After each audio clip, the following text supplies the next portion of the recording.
noite a todos e a todas. Vamos fazer aqui um comentário breve, né, sobre o capítulo 4 do Evangelho de Lucas. Tá?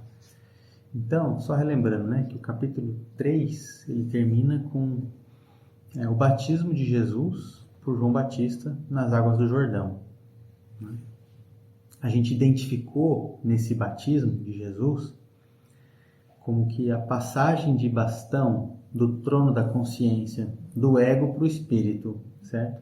Então, João Batista é o último suspiro do ego, enquanto identidade separada, né?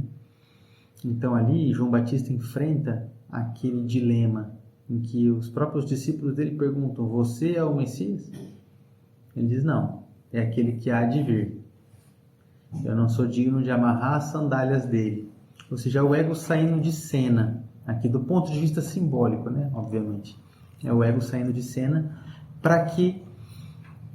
então, assim, toda essa passagem de João Batista no Jordão equivale àquilo que no sufismo eles chamam de polimento do espelho do coração.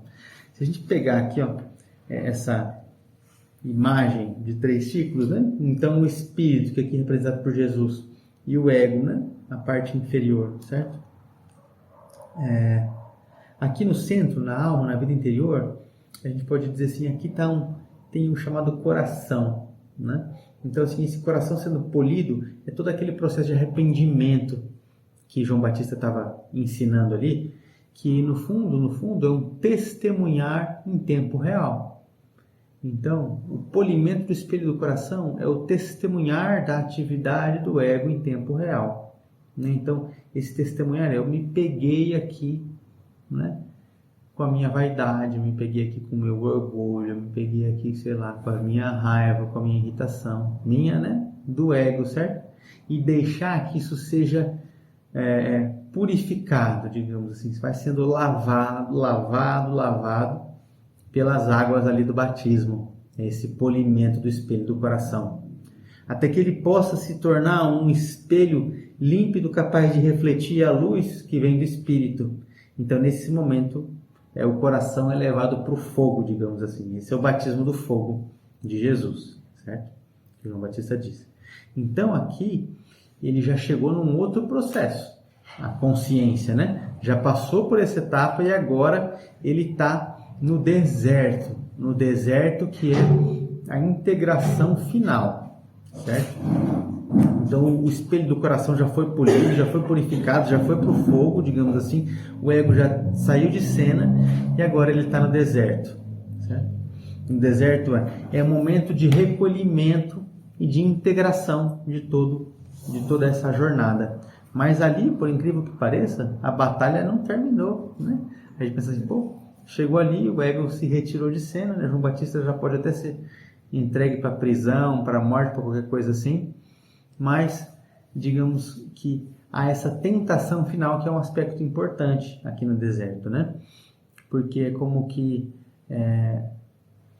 o ego voltando pela porta dos fundos, digamos assim, a porta da frente foi fechada. Aí ele voltando pela porta dos fundos e dizendo: você tem certeza? Você não quer se apropriar de tudo isso? Porque aqui o diabo é aquele que divide, aquele que separa. Ou seja, a união já está estabelecida. Então aqui, o ego ele já é um discípulo perfeito do eu superior, do divino que nos habita, né? Ele já não quer mais protagonismo, o ego já se rendeu. Mas aqui vem essa instância que é chamada de diabo para dizer assim: a gente ainda pode separar isso tudo e você pode ter toda a glória do mundo, o mundo inteiro aos teus pés, né? É isso que ele vem propor. E aqui é a renúncia novamente. Então, o Cristo simboliza ali a renúncia a esse aspecto de brilho, de destaque, ou de ter o mundo a seus pés, digamos assim. O diabo, então, como uma instância, né, que divide, que separa, e quer fazer essa separação entre espírito e ego. Certo? Que o ego já estava ali se rendendo ao espírito, né? E aqui ele quer separar e quer propor uma glória, porque essa é a maior aspiração do ego. Nada supera para o ego essa possibilidade de ter glória, de ser admirado e amado e glorificado por todos. Esse é o sonho do ego. né? Então, é isso que precisa ser queimado por último, né? É como o Senhor dos Anéis, né? Precisa levar o anel e jogar lá na fogueira, é mais ou menos isso, né? É o sonho de dominação, de poder, de glória. Ele precisa ser levado lá para o topo da montanha e jogado naquele fogo. Esse fogo é o amor divino dentro de nós, né? Então o ego precisa ser dissolvido. E esse desejo por glória é aquele que se dissolve por último, digamos assim, né? Então, claro, ele simboliza também, isso a gente já falou da semana passada, aquilo que é chamado de sombra, né? Então o diabo aqui, né? Que é como... É um conceito que tem diversas interpretações, esse da sombra, né? Foi assumindo outros aspectos, né? Ele pode simbolizar tudo aquilo que é a nossa vida inconsciente como um todo, que é mais ou menos aquilo que foi a ideia de Jung, né? Que foi quem lançou esse conceito, mas hoje em dia é mais utilizado como aquilo que está no polo oposto do nosso eu idealizado, porque o ego ele tem muitas camadas, né? Uma das camadas do ego a gente pode chamar de eu idealizado, é aquela face que a gente mais gosta de expor publicamente, né? E atrás dessa imagem, aquilo que fica oculto pode ser chamado de sombra. Mas, então, quanto maior é a luz daquela consciência, maior é a sombra, né? Então, o diabo também tem essa representação aqui da nossa sombra, tá? Mas aí, depois disso, depois que ele, digamos, derrota mais essa, né? Que é a tentação do deserto, ele parte para o seu retorno à Galileia. E nas sinagogas que ele vai ensinando e vai pregando e curando, ele é muito bem recebido nesse primeiro momento, até chegar à sua própria terra, Nazaré, onde a população o rejeita, né? Mas esse aí não é o filho de José, não é filho do carpinteiro, não é irmão de não sei quem, primo de não sei das quantas. Ele está querendo dar uma de Rabi agora, de Messias, como assim, né? Então, essa lição é importante, né? Ninguém é profeta em sua própria terra, ele está dizendo. Se a gente for interpretar novamente, né? Do ponto de vista assim, claro que isso tem muitas repercussões espirituais, né? Sociológicas e tudo mais. Mas interpretando arquetipicamente, como a gente tem feito aqui com o texto, com o Evangelho, a gente pode trazer para um lado, que talvez a gente tenha comentado, pelo menos eu não lembro, né, na outra semana, que foi o de que muitas vezes a gente espera que venha uma salvação, uma cura de fora, certo? Com esse ensinamento, com esse professor espiritual, com esse livro, com esse curso, com não sei das quantas, tem que vir de fora. Quanto mais longe, melhor. Se vem lá da Índia, vem do Japão, melhor. Tem que vir de longe. Mas vem de dentro de nós, certo? Nós somos o profeta da nossa própria terra e que não é aceito, certo? Porque a luz divina está dentro de todos nós.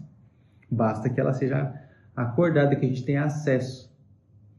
Porque aqui, né, nessa etapa aqui do Evangelho, a gente vai ver dois aspectos, tá?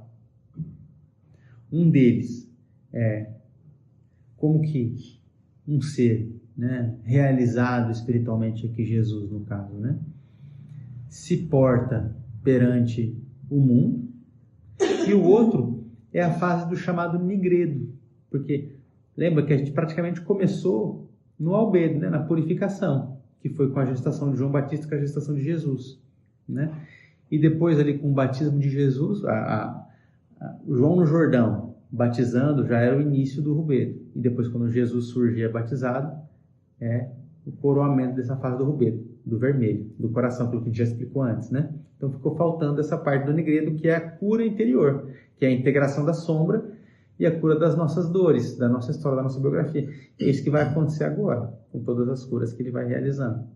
Porque aqui não é uma sequência temporal, né? É um processo único que vai acontecendo simultaneamente, né? Então, ele inicia essa proclamação, depois visita a Galileia, e aí ele vai seguindo com suas curas, né? Primeiro tem o endemoniado na sinagoga, que tem aquela coisa importante, que ele só diz, né? Cala-te, sai dele. Né?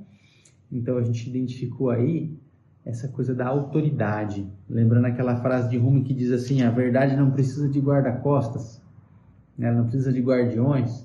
A verdade, ela tem uma autoridade por si mesma.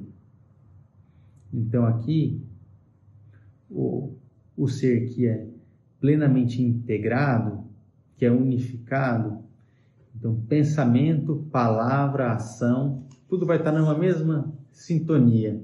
E daí nasce uma autoridade, que não precisa se impor por força, ela simplesmente é.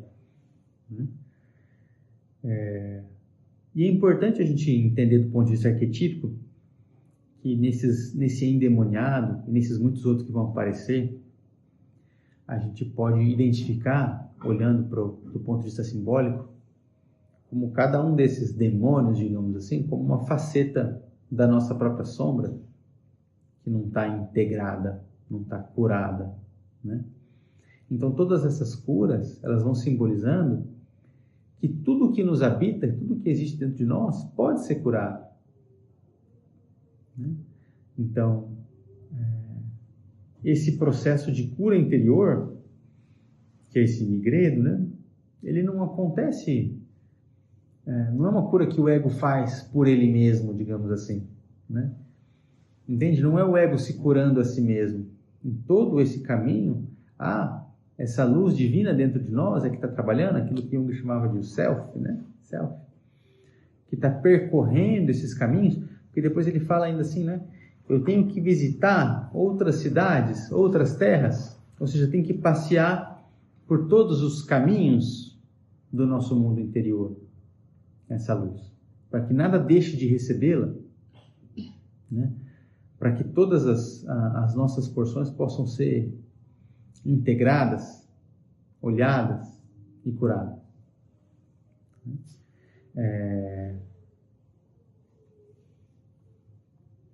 Eu acho que o essencial desse capítulo era isso. Agora a gente segue para o capítulo 5 e vamos aprendendo cada vez mais com esse estudo. Até!